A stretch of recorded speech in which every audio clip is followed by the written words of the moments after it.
Assalamu alaikum wa rahmatullah, and a very good morning to all of you, dear students.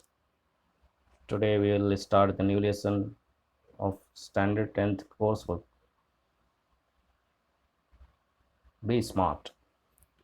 It is the fourth bit of first unit. So take out your course books and listen carefully. We'll start with the warming up section of the lesson, and it is very important for the students. It is about career. I am going to read, so listen carefully. Planning your career is not an easy task, but we can reduce the distress by making a proper choice. If we do what we love to do, the journey becomes smooth and leads to success. The following diagram shows important factors to be considered while choosing a career. Discuss with the group which factors you regard as important.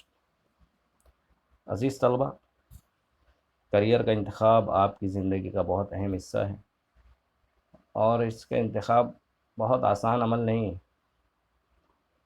इसलिए आपको career के इंतखाब के वक्त उसकी planning करते वक्त बहुत ही careful होना है।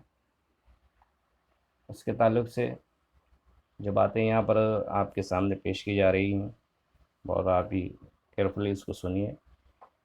सबसे पहली चीज़ है प्रॉपर चॉइस ऑफ करियर।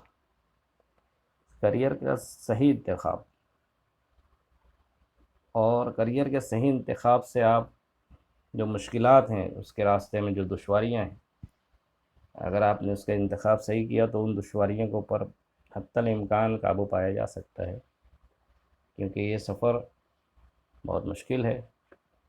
सबसे अहम चीज़ करियर के इंतखाब में आपकी पसंदीदगी है। अगर आपको कोई काम करना पसंद है, आप उस काम को करना चाहते हैं, तो आपकी ये जर्नी, आपका ये सफ़र बहुत ही आसान और कामयाबी की राह पर गामज़न होता है। आप कामयाबी की राह पर गामज़न हो जाते हैं। नीचे एक डायग्राम दिया हुआ है, उसमें जो फैक्टर्स हमारे करियर पर असरअंदाज होते हैं, उनके ताल्लुक से कुछ पॉइंट्स दिए हुए हैं, वो फैक्टर्स दिए हुए हैं कि आप अपने करियर के इंतखाब के वक्त कौन सी बातों को मद्देनज़र रखते हैं। सबसे पहली चीज़ है, हम क्लॉकवाइज डायरेक्शन में देखेंगे। पहली चीज़ है स्किल्स, महारतें। आप किसी काम में माहिर होते हैं तो आप उस काम को अपना करियर बनाना पसंद करते हैं। फॉर एग्ज़ाम्पल, आप क्रिकेट खेलने में बहुत ही एक्सपर्ट हैं, आप बहुत माहिर हैं, तो आप उसको करियर अपना बनाना पसंद करेंगे। या दिलचस्पी, interest, second thing is interest, दिलचस्पी। आप किसी चीज़ में दिलचस्पी रखते हैं, आप इंजीनियर बनने में दिलचस्पी रखते हैं, तो आप उसको अपना करियर बनाते हैं। करियर, उसके बाद जो है एबिलिटीज़, काबिलियत, सलाहियत। आपके अंदर जिस काम की काबिलियत और सलाहियत होती है, उस करियर को आप अपना पेशा बनाते हैं। उसके बाद है चौथी चीज़, पर्सनालिटी ट्रेट्स। अक्सर ऐसा होता है कि आपकी या शख्सियत के अंदर बहुत सारी खूबियाँ होती हैं, जिसको आप कहते हैं खुदादाद सलाहियतें होती हैं आपके अंदर। पैदाइशी बहुत सारी चीज़ें होती हैं, आप उन बुनियादों को सामने रख कर अपने करियर का इंतखाब करते हैं। उसके बाद नेक्स्ट थिंग है डिमांड। किसी चीज़ की डिमांड है, आप उसको मद्देनज़र रख कर उसके के लिहाज से आप अपने करियर का इंतखाब करते हैं। फॉर एग्ज़ाम्पल, आप देखते हैं डॉक्टर्स की बहुत ज़्यादा डिमांड है। मेडिकल प्रैक्टिशनर्स पे मेडिकल फील्ड में बहुत, जो उन डॉक्टर्स की जो डिमांड है, एक्सपर्ट डॉक्टर्स की, उसके लिहाज से आप उसको अपना करियर बनाते हैं। या financial gains, sorry, financial gains, माली फ़वाइद को मद्देनज़र रख कर आप उस किसी चीज़ को अपना करियर बनाते हैं, उसका उस पेशे को इख्तियार करते हैं। या फैमिली प्रोफेशन, आपके वालिद डॉक्टर हैं तो आप डॉक्टर बनना पसंद करते हैं, आपके वालिद इंजीनियर हैं तो आप इंजीनियर बनना पसंद करते हैं, आपके वालदा टीचर हैं तो आप टीचर बनना पसंद करते हैं। तो family profession is also a factor that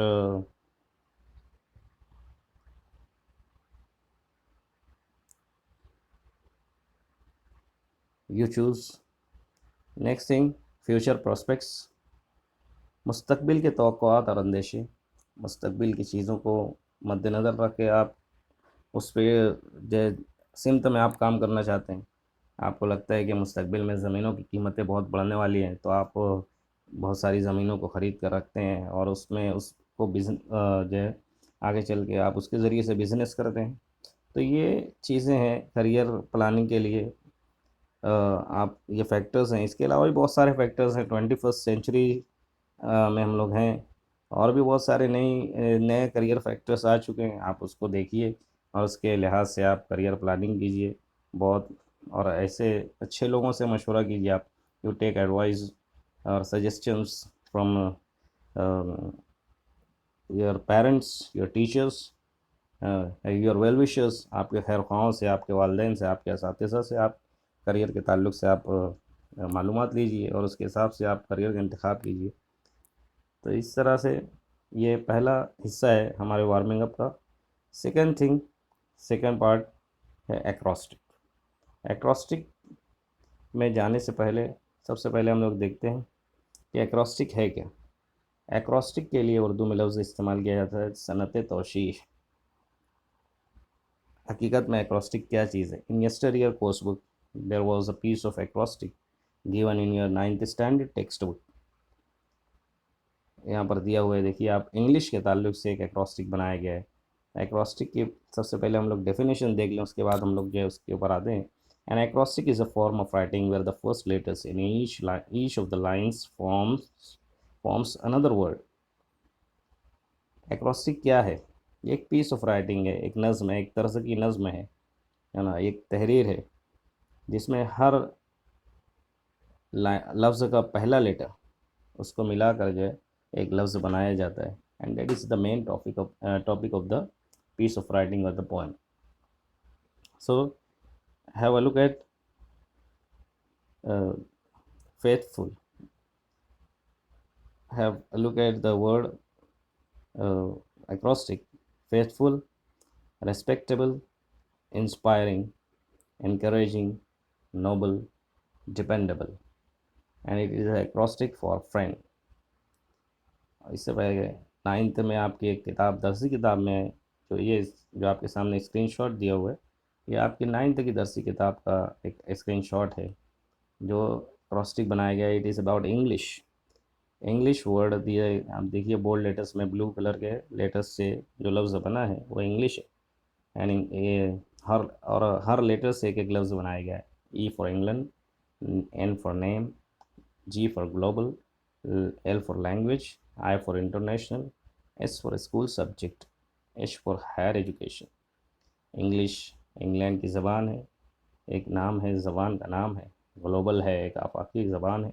language है, इंटरनेशनल, बैनुल अक़वामी सतह पर बोली जाती है। स्कूल सब्जेक्ट, ये स्कूल का एक मज़मून है, और ये हायर एजुकेशन का एक मीन्स है, ज़रिया है उसके हासिल करने।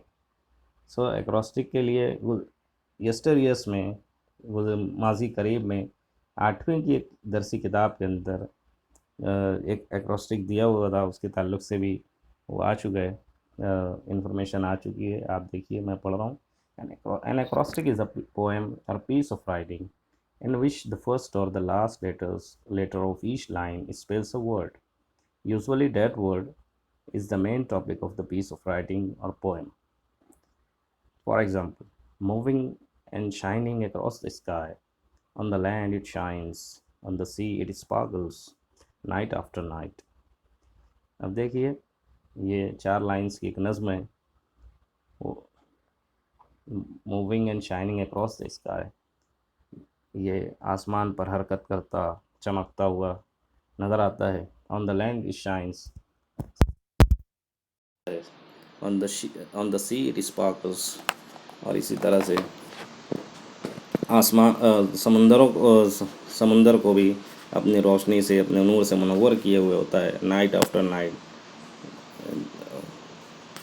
हर रात उसका यही काम होता है। और वो कौन सी चीज़ है? You can have a look at the word moon. So यहाँ पर ये 4 लाइन से 4 लाइन में जो लफ्ज़ बना है वो मून है। And if you look pay attention, that is the main topic of the piece of writing और द पोएम। इसी तरह से आपके सामने यहाँ पर कुछ अल्फाज दिए हुए हैं, होम, टी, बुक। इसके ज़रिए से आपको एक्रोस्टिक्स तैयार करना है। यहाँ पर टी के का एक्रोस्टिक मैं आपके लिए ओरली आपके सामने पेश करता हूँ। So listen carefully. Take tea every morning, end your weariness and go to work. I repeat, take tea every morning, end your weariness and go to work.